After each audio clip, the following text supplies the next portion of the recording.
So I'm gonna just a second. I try to get to the level here. So thank you.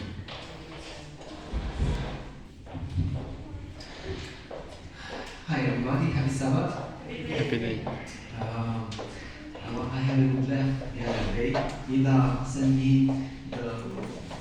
your post from the church page on Facebook. I saw my name and just under my name, special guest. Wow! I'm not that famous to be a special guest, you know? Alright. Thank you, Marcela. Thank you, Andrei, for your invitation. As I told you, I don't preach.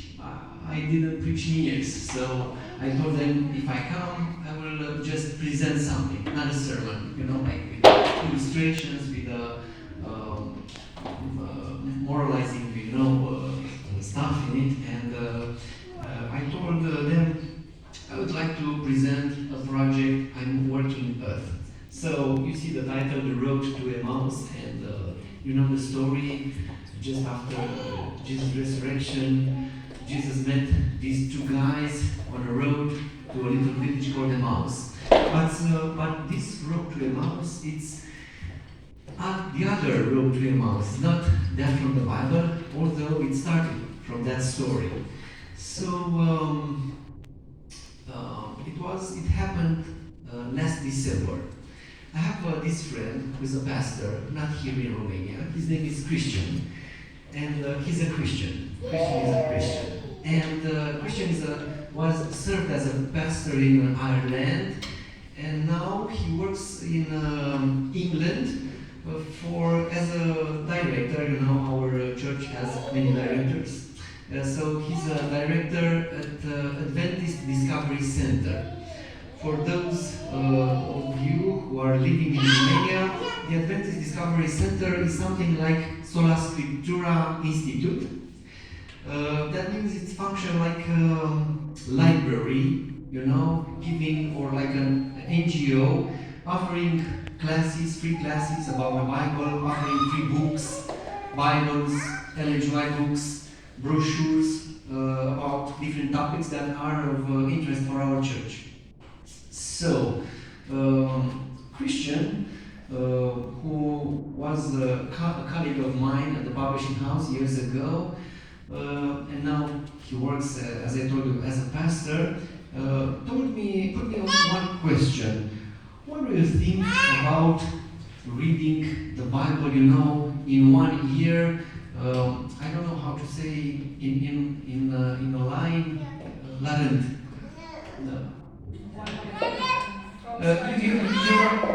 You know that project, reading the Bible in 1 year or maybe 2 years, 2 chapters a day or maybe 3 chapters a day, and you can cover the whole Bible in 1 year. So I told him, well, Christy, as I call him, Christy, I tried a few times to read the Bible that way. I didn't manage to read the Bible, the entire Bible this way, because I like to read faster. I don't like to sit and to read 3 chapters from Leviticus in 1 day, with the sacrifices, and then let's see what happens tomorrow. Oh, another 3 chapters with sacrifices. So I didn't manage to read the Bible that way. I like to read faster. I read the Bible, the whole Bible, but not following this kind of program. And he said, I have an idea. I have an idea of a project.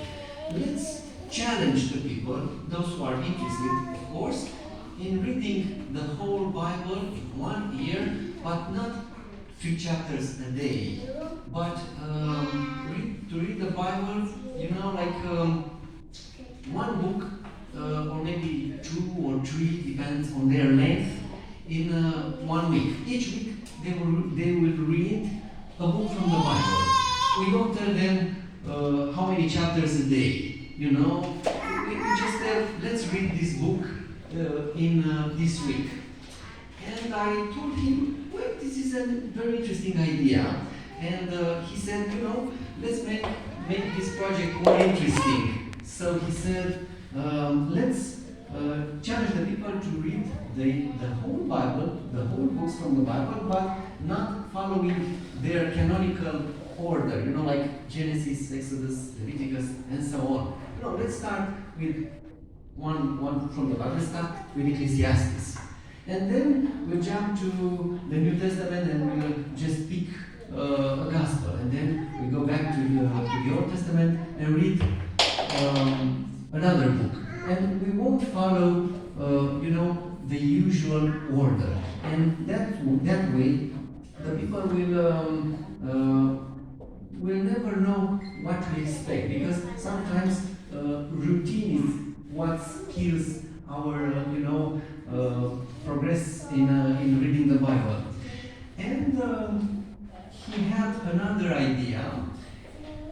He said, I don't want just challenging the people, to read the Bible in 1 year. I want them to show a way of reading the Bible, of questioning the Bible, of talking about the Bible. Because, and I agree with him, sometimes we just go to the Sabbath school in our classes, and we have the question, but it's a very simple question, and the answer is implied in that question. All you have to do is just open your Bible, find the verse, and copy the answer. And he said, well, this is for kids more like, it's like when you are in the 4th grade, you work like that, you just, okay, let's see, let's see, John 3rd, chapter 3, verses 16, I don't know, and you just copy those words. But when you're a grown up, and when you attend the church for 25 years or 30 years, or I don't know, maybe you need something else, a new way of talking about the Bible, like some, strong, hard questions, questions that we usually don't talk. How do we know that this is for real? Or like sensitive subjects. So he told me I need someone to help me in this project, and since I'm working as a copy editor at a publishing house, this is the work I'm doing all the time, like reading text, finding mistakes, and making those texts to sound better in Romanian, of course. And he would like to enjoy me, to come with me on this road for 1 year. And we started from the first week. And he said, I want to make something else. So he thought that every week to have an interview with someone about the book that is supposed to be read in that week. So he said, people, let's read Ecclesiastes in the first book, in the first week of the year. We will read this book. And he said, I'm going to make an interview with someone about this book. I'm going to put him 10 questions. 10 questions from Ecclesiastes, about Ecclesiastes, and also questions that are relevant for us today. So I have to confess that he actually took me the first interview because he wanted to start this project with a friend. But after that, he interviewed each week other persons. A lot of them are pastors, but there are also, people who don't work in the church or for the church. So why the project was called The Road to Emmaus? Because we liked this the idea of this road. It's like a symbol, It's we find in that story from the Bible, we find Jesus as a Sabbath school instructor. he met those apprentices, those disciples, and he explained them the scripture. So it's that road to Emmaus, it's a road about learning and understanding scripture. And Christian said, I think we could use this name, the Road to Emmaus, for this project. It's not, I have to mention that, it's not a project of the church, from the union, or from the conference, or from the or a local church. No, it's just his project and my project, and those who were involved in different ways. So we started the project, and we didn't have too many, expectations. We didn't know where we were gonna end, and we were praying like, I hope God will give us strength to be constant, to manage to take this project till the end, because it's 1 year and we have to do something each week, even in vacation. We have to make interviews and to proofreading those interviews, and sometimes you get tired, especially Christian, because you have to think to the questions for those interviews. And I tell you, I'm sorry this project isn't in English, but he doesn't put easy questions. Sometimes he had very hard questions, and we had interviews when people responded, I don't know what to say about this. I don't know the answer, God knows. So you can imagine. Maybe some of you know this platform, Substack. I'm not sure the pronunciation, Substack. It's something like Facebook or Instagram. Facebook is with the picture, photos, and text. Instagram is mostly for photos. Substack is for those who wants to be in a social media, connected with other people, but these are guys or persons who are writing text. They love to write and to express themselves through writing. So Christian made on this platform, this site, Drumul spre Emmaus. You can see maybe there, drumulspreemaus.ro. And what you can see here, this is just a print a screenshot. There are some titles of the interviews. You can see here the title that we have always, the Bible in 1 year. We have the name of the Bible, like to Samuel, it's easy to recognize, to Kings, and so on. And actually, those who are interested, the Romanian readers, they can access each one of these interviews, and they can read it on this platform. Why reading the Bible? I put here his first article about this project, or maybe the second. No, it was the second. He had an article in December, and then on the first on January, he had this article, Why Reading the Bible. We have this feeling all the time that we know the Bible, that we are reading the Bible, but sometimes I'm asking myself if I didn't work at the publishing house, and there I have to work with the Bible all the time, because I have a lot of projects involving the Bible. So if I didn't work at the publishing house, would I read the Bible that often, daily, every week? I think that this project responds to, we need to remember why Bible is important. We don't want to challenge people to read the Bible just to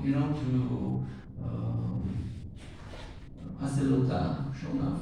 Brag. To brag. To brag. I read the Bible, the whole Bible, I'm going to put this on my visit card. No, we want to help people read the Bible, and we hope that the Bible will help them to make some changes in their life. This is something from one of his articles. I'm going to quote Christian. He said, "You read the Bible, you don't take medicine, I have to take medicine every day." So he said, let's read the Bible, but let's make this process more creative. We're going to read one book per week, or maybe we're going to read 2 or 3 books in a week, because it's hard to read, let's say, the book of Isaiah in 1 week. There are a lot of chapters there. But when you read the 3 minor prophets, those are small books. Or some of the epistles. You have like Colossians, Ephesians. So small books. You can read 3 or something like that in 1 week. So I'm going to show you. This was the first interview. The handsome guy from the photo, it's me. The other is his son. I told you he took me an interview about Ecclesiastes. I chose Ecclesiastes. When he asked me what book I prefer, I chose Ecclesiastes because some years ago I published an essay about this book. So and I like very much Ecclesiastes.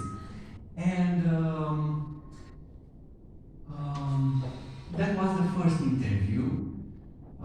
I told you already that Christian doesn't put, those kind of questions that we usually find in the Sabbath school lessons, like, do you agree God is good? Oh, yes, we agree with that. And do you know Jesus is love? Yes, we know Jesus is love. No, he put, he makes you, think deeper, to dig in the text. Why did that happen? Why did that Jesus or Paul said this? Why did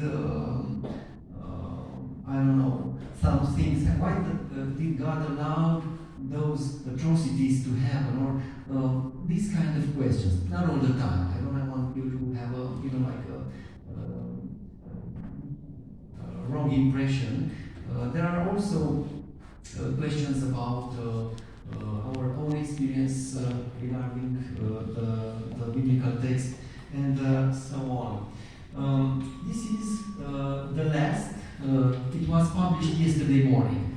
Each interview is posted on internet every Friday morning. So people know. This week we are going to read Jeremiah and his laments.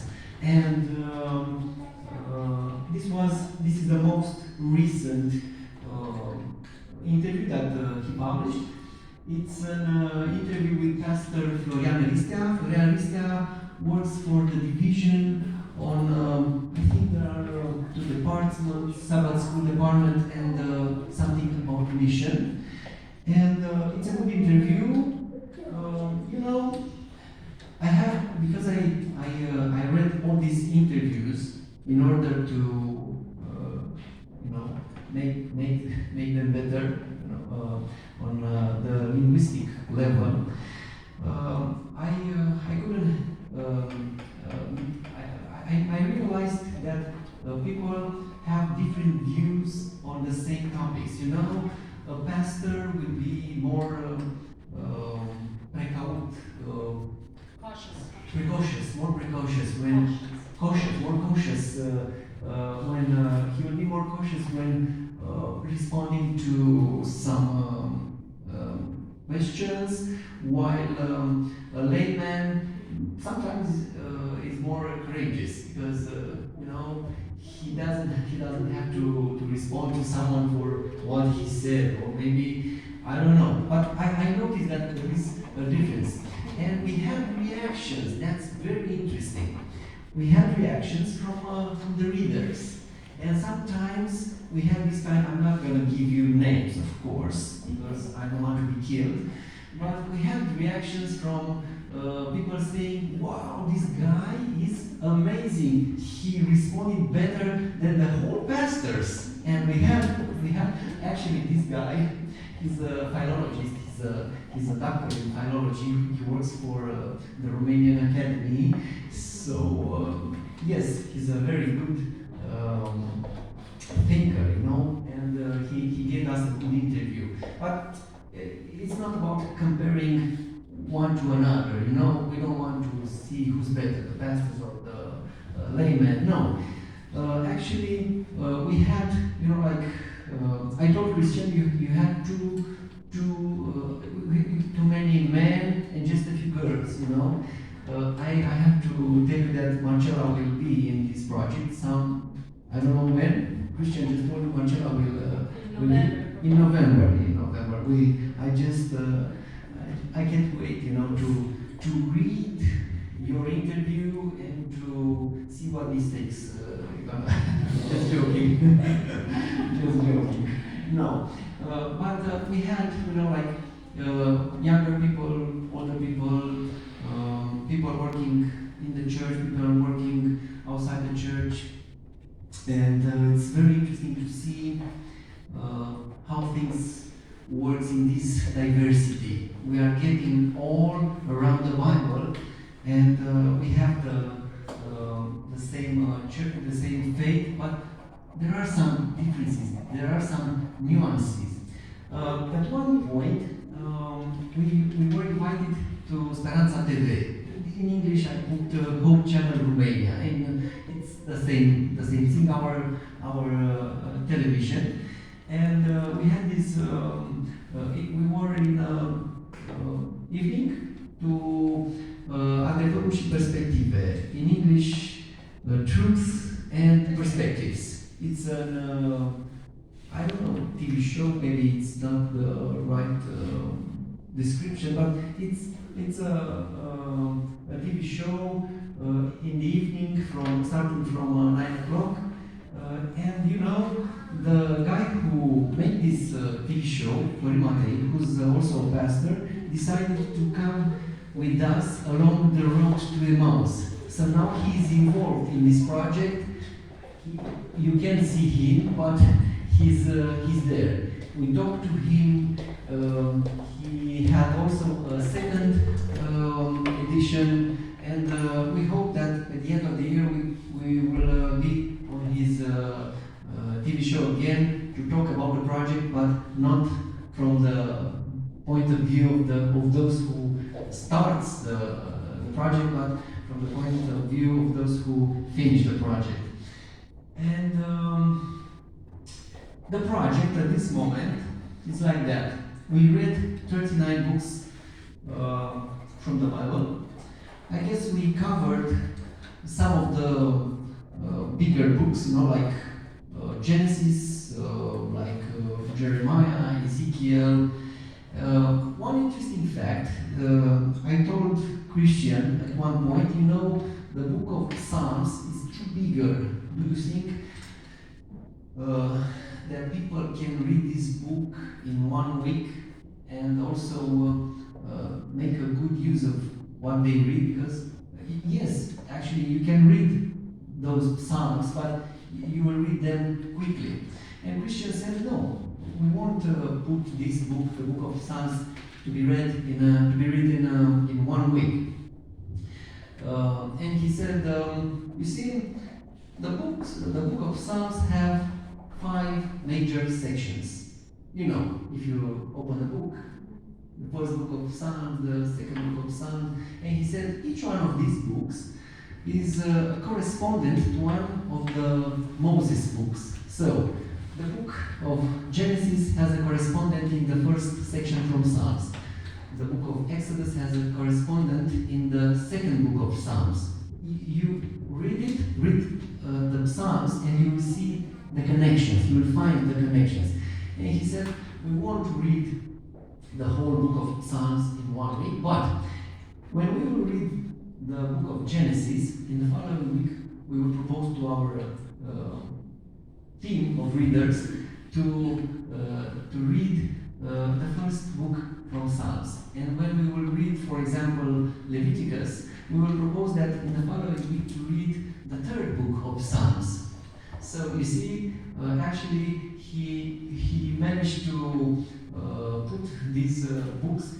I think at this point we didn't. We have one more book from the Psalms to be included in the project, and we interviewed until now 32 persons. As I told you, pastors. We have a teacher. We have a truck driver. We have 2 dentists and no Edites, not one of them. We have some people working in business. I didn't put all the guys in there.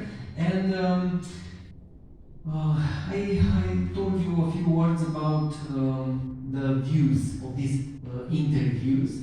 So in the first quarter of the year, we had higher numbers. The first interview actually was almost 2,000 views, but that was because it was the beginning. You know that enthusiasm from the beginning of the year with the big resolutions. Yes, I want to learn Chinese this year, and I don't want to eat unhealthy, and that keeps us 2 weeks, maybe 3. So that explains why the first interview was so highly viewed. But I can tell you that in the first quarter of the year, all the interviews had over 1,000 views. And now, in the third quarter, when people were on maybe on vacation, on beautiful islands, on beaches, on mountains, we were a little lower, but we still have something like 750, 80, 100 views, 900 views, and a few articles, interviews with 1,000 views. I'm giving you the numbers only to see that, we started this project thinking that it's going to be something with friends, Christian, how many friends do you have? Well, I have 30 friends, I don't know, because I'm a pastor, I'm not very sure who's my friend. And you, Florin, how many friends have? Well, I have 5 because I'm not a pastor, so. And we didn't expect to have so many views. These are the guys, I told you names, those who were interviewed. Maybe you know some of them if you live in Romania, of course. No, I don't have. Yeah. Okay. Last time I checked, we had 610 subscribers, because on Substack platform you can make a subscription. That's very interesting. You subscribe, you put there your email address, and you will receive the interview or any other articles on your email. And we checked. That's very interesting.